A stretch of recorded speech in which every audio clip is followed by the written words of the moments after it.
আপনি কি কখনো এমন অনুভব করেছেন যেন কেউ আপনাকে দেখছে, শুনছে বা পথ দেখাচ্ছে? হ্যাঁ বন্ধু, আপনি একা নন। অনেক সময় দেবতারা আমাদের কিছু সংকেত দেন।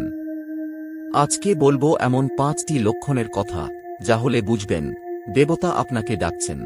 আপনি ঘুমে দেবতাদের স্বপ্ন দেখেন, কখনো শিব, কখনো নারায়ণ, কখনো দেবী। এটা সাধারণ নয়। স্বপ্নের মাধ্যমে ঈশ্বর তাঁর বার্তা পাঠান। সতর্ক হন, মনোযোগ দিন। হঠাৎ করে পুজোর ঘণ্টার শব্দ, ধূপের গন্ধ বা মন্ত্র শুনতে পাচ্ছেন। কোনো কাছাকাছি মন্দির নেই, তবু শুনছেন। দেবতার উপস্থিতি অনুভব করছেন আপনি। আপনি বারবার ঘড়িতে 11টা বেজে 11 মিনিট বা 5টা বেজে 55 মিনিট দেখছেন।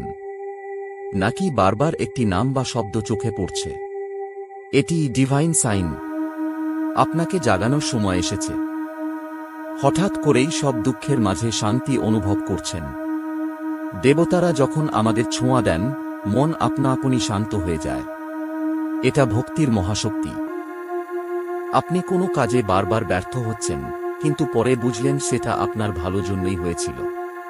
হ্যাঁ, ঈশ্বর আপনাকে রক্ষা করছিলেন। এমন হলে হাত জোর করে বলুন, ধন্যবাদ প্রভু। আপনি কি এই লক্ষণগুলো কখনো অনুভব করেছেন? তাহলে কমেন্টে লিখুন, আমি ঈশ্বরের ডাক পেয়েছি। ভিডিওটি যদি মনে ধরেছে, অবশ্যই শেয়ার করুন, কারণ এই বার্তা পৌঁছাতে হবে সকল ভক্তের কাছে।